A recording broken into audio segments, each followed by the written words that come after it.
Olá, tudo bem? Quero falar um pouquinho mais sobre internet. Para quem não sabe, a minha área de formação é exatamente essa: tecnologia e educação. Toda a minha investigação, todo o meu trabalho de pesquisa, todos os meus estudos, minhas leituras são voltadas para os estudos da tecnologia digital, da internet, da educação nesse processo, nesse espaço democrático, pelo menos que tenta ser, né?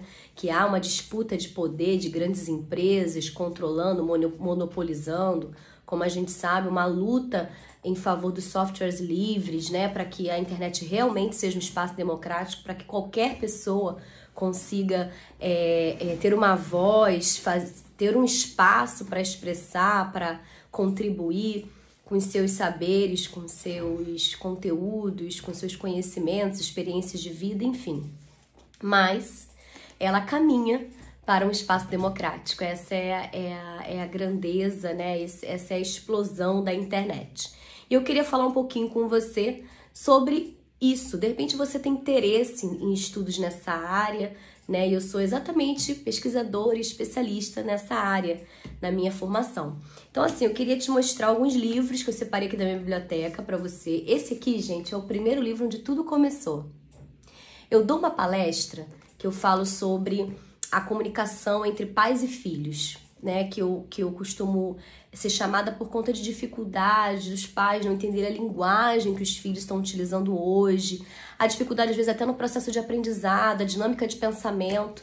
Então, assim, tudo começou com a leitura deste livro. Eu sempre trago esse livro nas minhas palestras quando eu vou falar sobre isso, que é de Nicholas Carr, se você quiser anotar, é Geração Superficial, tá? Esse livro foi um presente do meu esposo antes de eu começar o mestrado.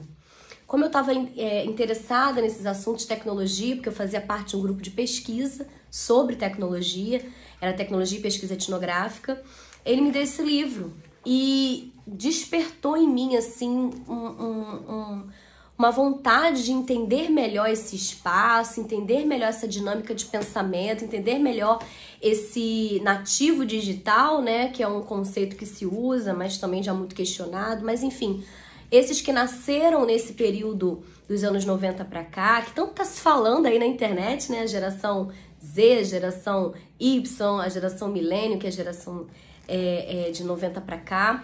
Então eu quis saber, entender um pouquinho como é que funciona a mente. Nós que somos da geração um pouquinho antes, né? Que nascemos antes de 90, de 80, nós somos uma geração que migrou, né? Imigrou, né? Participa dessa transição do analógico para o digital de maneira direta. Muita gente se preparou com curso de datilografia e depois a máquina de escrever desapareceu. De alguma maneira aproveitou, né? Porque a gente consegue também utilizar o teclado, mas aquela dinâmica não foi mais necessária. Enfim, várias transições do fax para o e-mail e tantas outras coisas. E eu li esse livro que abriu muito a minha mente em relação a isso.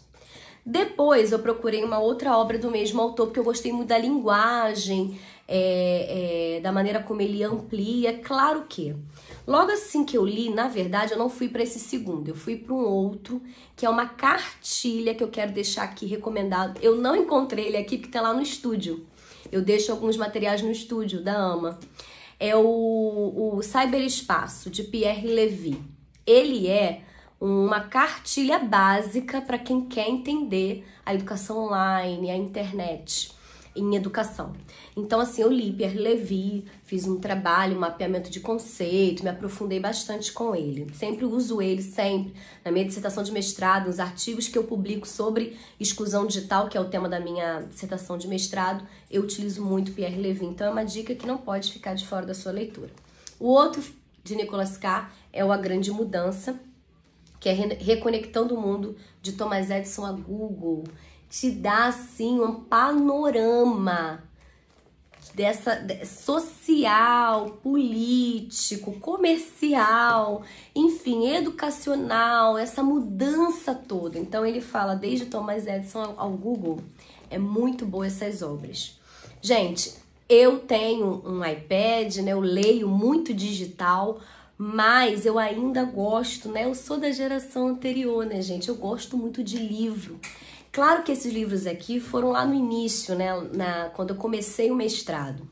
Para o doutorado eu já não consegui mais, não dei conta, porque o volume de leitura é muito grande para quando a gente está desenvolvendo um trabalho acadêmico, teórico, científico, enfim. E eu me adaptei à realidade que é do volume, eu produzi muito, eu li mais, eu consegui administrar, eu migrei sem sofrimento, né? Consegui me adaptar à realidade de digital. Então, assim, no doutorado, os meus livros, a maioria estão no Kindle, que é um aplicativo que você tem na Amazon, que você baixa os livros da minha conta de lá. Então, eu tenho muitos livros lá. Esses aqui foram tudo no mestrado, tá? Que eu ainda adquiria muito livro físico, eu ainda tava naquela transição. E nada contra, tá? Nem a um nem a outra, é uma questão minha pessoal. Eu transito tanto nessa questão mais analógica, mais do físico, da leitura, da marcação, e transito muito bem também no digital, no PDF, no iPad, no Kindle, no computador. Então, assim, eu sou bem eclética nesse sentido. Eu li esse aqui também, Tela Total, Mito e Ironias do Virtual e da Imagem, de Jean Baudrillard. Muito bom também. Ele é bem pequenininho, tranquilo.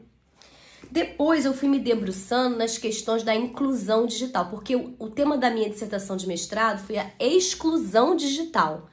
Então eu comecei a ler livros sobre inclusão digital, que era o mais comum, eram os termos, os conceitos mais usados. Eu venho trazendo um contraponto na minha dissertação, porque na época eu fazia parte de um grupo de pesquisa já há alguns anos, que sempre olhou na ótica da exclusão e não da inclusão. Então eu li esse aqui, ó, Inclusão Digital, Tecendo Redes Afetivas e Cognitivas, de Pelanda, Schuluzen e Schuluzen Júnior. Esse é mais denso, tem vários artigos. Esse outro aqui, Inclusão Digital e Educação, Magda Picciott. Ih, esqueci a pronúncia, Picciola, não sei, eu acho que é italiano. Usei muito eles, me ajudou muito. Esse aqui eu adquiri num congresso que eu participei. E aí eu vi esse livro e me ajudou muito, da Paula Sibilia, Redes ou Paredes, a Escola em Tempo de Dispersão. Me ajudou muito a pensar muitas questões do uso da internet com o ensino, com a educação, tá? Vai questionando mesmo a questão da escola dos dias de hoje, é muito legal. E esse aqui eu li no início do doutorado. Eu tenho um artigo que está publicado, inclusive se botar no Google aí, eu acredito que você acha, porque é uma plataforma bem pública, né? Bem fácil de achar. Se você colocar imagem educação e botar o meu nome, acredito que aparece esse artigo, que eu fiz inspiradíssima na leitura deste livro. Uma História do Espaço, de Dante à Internet. Gente, quer ficar por dentro desse contexto histórico? Lê esse livro, de Margaret Whitman. Ó, esse livro é incrível, ele me ajudou a fazer o primeiro capítulo da minha tese. Aí o que aconteceu? Só para vocês entenderem como o processo de um trabalho é um processo denso, de muito estudo, de muitas indas e vindas. Eu escrevi com todo carinho esse artigo, que hoje ele é publicado, e estava na minha tese, né? E não sei se vocês sabem, no meio do doutorado é até 4 anos. Com 2 anos você precisa fazer o que eles chamam de qualificação. A banca te avalia. Para quê? Para te ajudar a dizer, ó, tu tá indo no caminho certo. Não, tu não tá indo, muda tudo. Faz assim, é melhor pro seu trabalho, indica autores, enfim.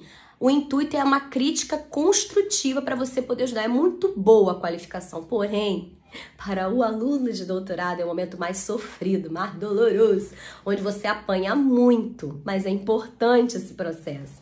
E o meu capítulo foi desconsiderado pela banca. Eles entenderam que não cabia para discussão maior que eu estava trazendo. Eu falei na minha tese sobre imagem etnográfica. Então eu quis trazer um capítulo de imagem para trazer um contexto histórico da imagem e educação. Mas eles me orientaram que eu deveria ir no foco direto da imagem etnográfica, porque era uma imagem de pesquisa. Então, me orientaram a reformular, repensar e até desconsiderar esse capítulo. Não tinha nada errado na construção do capítulo, mas eles não recomendaram. Foi um sofrimento você escrever um capítulo e ele não ser recomendado para você continuar, Porém, ele é um capítulo estudado, muito bem feito. Eu transformei ele num artigo e publiquei. Tá? Eu lembro que uma professora também da universidade, uma autoridade lá, assistiu a minha defesa e não concordou com a opinião da banca, e falou, eu publico com você, não tem problema. Eu falei, não, professora, tudo bem, eu entendi a orientação e vou utilizar esse artigo de outra maneira e ele é muito bem usado hoje. Então, assim, são processos, são muitas leituras e a internet, ela é realmente um espaço muito importante, é um espaço, assim, que a gente pode usar para publicar, para trazer conhecimento, conceitos, ideias, quantas pessoas aprendem a fazer as coisas na internet. Então, assim, é um espaço muito bom. É claro que, como tudo, tem um contraponto dos conteúdos que não prestam, das coisas que não edificam, das fontes que não são confiáveis, mas nós vamos produzir aquilo que é bom, principalmente academicamente, cientificamente, ou no saber que você tem, tá? Então eu queria trazer essas dicas de livros para vocês, tem muito mais, e eu queria estar sempre discutindo aqui, trazendo para vocês esses contrapontos, esses pontos sobre a internet. É a minha área de especialização, e quem quiser comentar alguma coisa, pode ir falando, pode mandar mensagem para mim, se quiser que eu trabalhe algum tema, traga algum tema aqui, vai ser um prazer, tá? Tchau!